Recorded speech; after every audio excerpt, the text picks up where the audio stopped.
오늘은 장례상식에 대해서 이야기를 해보려고 합니다. 장례식장을 가면 가장 많이 보이는 글자가 요 근조자, 초록색의 근조자입니다. 근데 우리가 속자라고 해서 세상 사람들이 편하게 쓰는 자라는 뜻이죠. 이 입구자의 속자도 간혹 보입니다. 이 두 개의 근조자가 어떻게 변화되어 왔는지가 저는 궁금해서 이 내용에 대해서 좀 살펴보았습니다.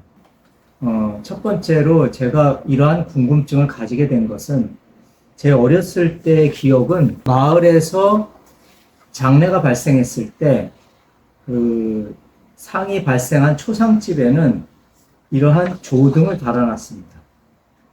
조등을 달아놓고 외지에서 조문을 하러 오는 분들에게 그 초상집을 알리는 등을 군데군데 걸어둬서 쉽게 찾아오게 했던 등입니다. 지금은 뭐 볼 수가 없는데,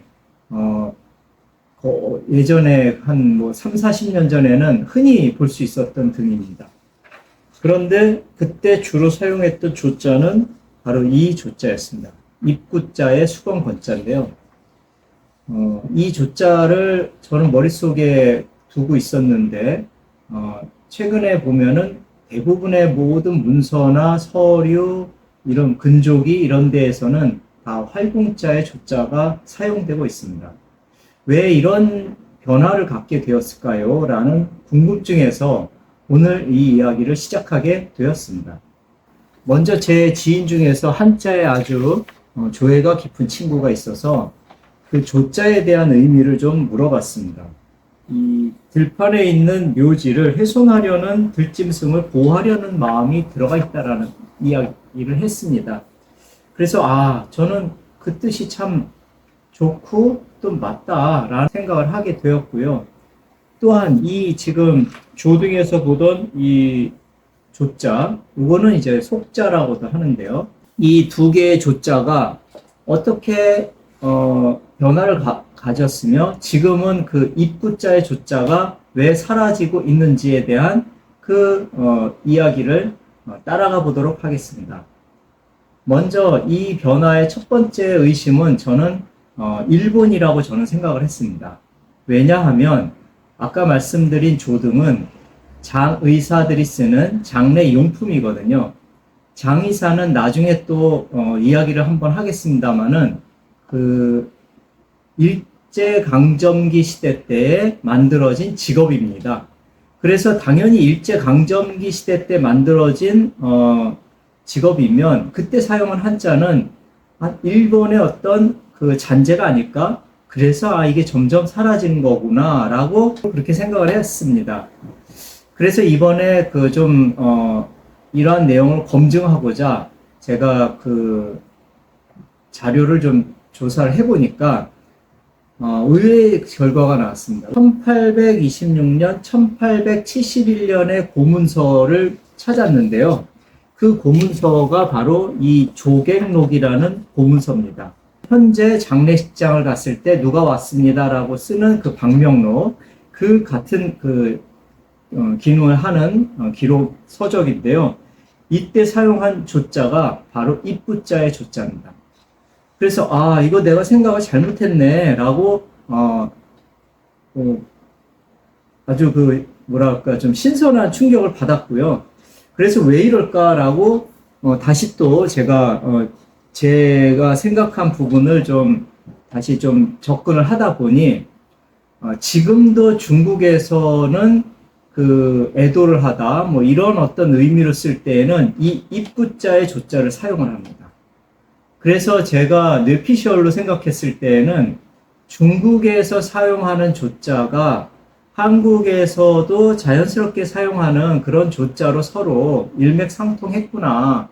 지금 우리가 뭐 예를 들면은 뭐 영어를 자연스럽게 사용하고 있지 않습니까? 마찬가지로 그 당시에는 중국과 교류가 가장 빈번했기 때문에 중국에서 사용하는 뜻과 한국에서 뜻이 같다면 그걸 더 자연스럽게 사용할 수 있겠다라고 또 생각을 했습니다. 조금 더 자료를 찾아보니 제가 처음에 의심했던 일본이 이 조자를 사용했기 때문에 제 생각은 확실하게 틀린 게 일제시대 때, 일제강점기 시대 때 나왔던 신문을 찾아보니까 대부분의 조자는 그 활궁자의 조자를 사용을 했습니다. 그래서 45년도에 저희가 해방 이후에 그 신문을 다시 또 살펴보니까 활궁자의 조자와 입구자의 조자가 혼용되어서 사용되고 있는 것을 또 살펴볼 수가 있었습니다.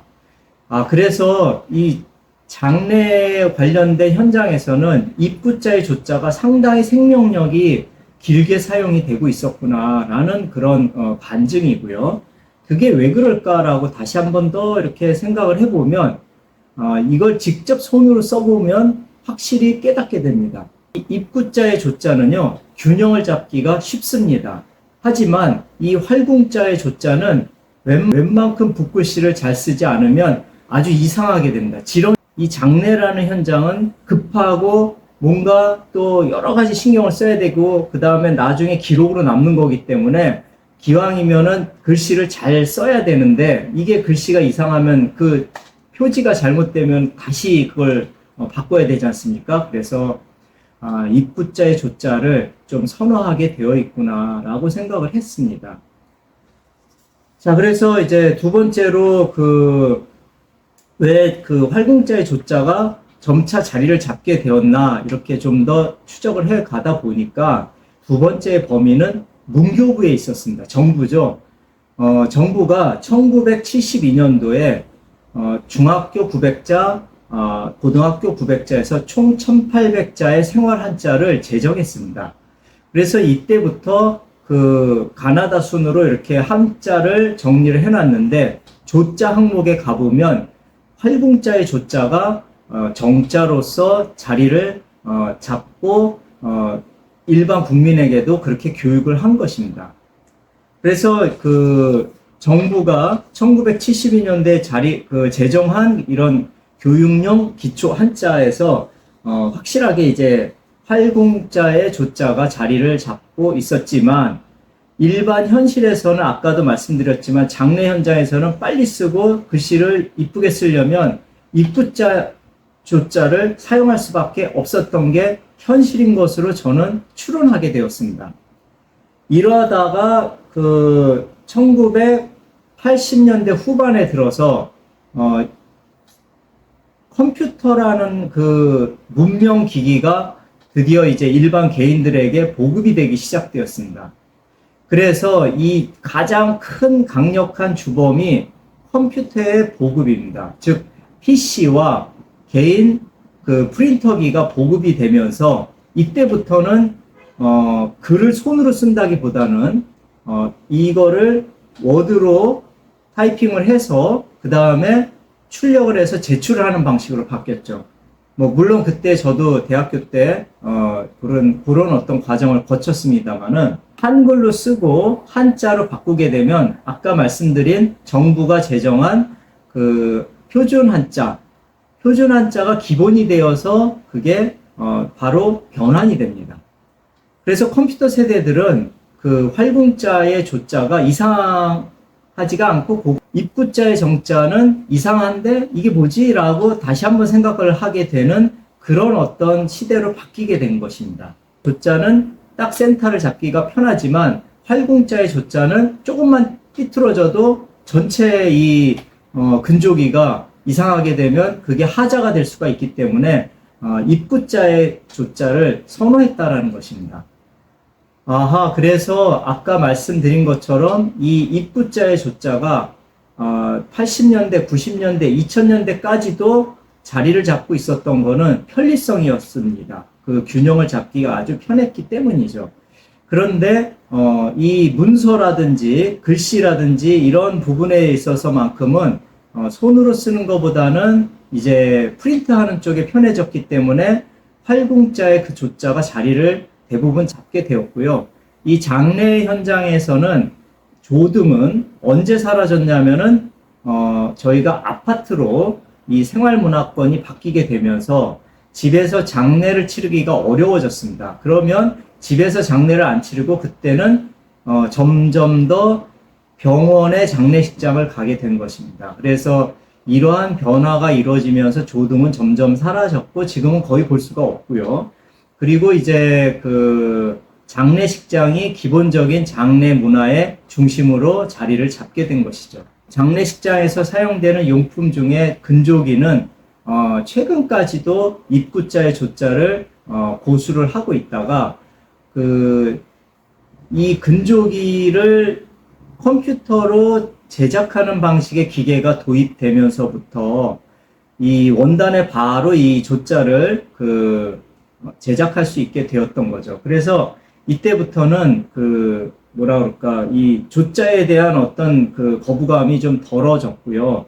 지금도 두 개의 방식이 혼용되어 있긴 하지만 대부분의 근조기를 만드는 업체들이 이제는 활궁자의 조자를 사용하고 있습니다. 자, 오늘은 입구자의 조자가 일제의 잔재가 아니었나라는 그런 어떤 의문을 가지고 저는 이 조자에 대한 조사를 시작을 했는데요. 의외로 제가 알고 있는 상식이 무너지면서 입구자의 조자는 역사와 전통이 있었던 글자였고요. 이러한 부분들이 바뀐 것은 근대화가 되면서 컴퓨터가 도입이 되고 이 활궁자의 조자가 자리를 잡게 되었다라는 새로운 사실을 알게 되었습니다. 여러분께서도 만일 단체의 조기를 만드시게 된다면 이제 앞으로는 입구자의 조자보다는 활궁자의 조자를 사용하시는 게 훨씬 품위도 있고 그 글자에 담겨져 있는 뜻이 상주분들에게 전달되지 않을까 이렇게 생각이 됩니다.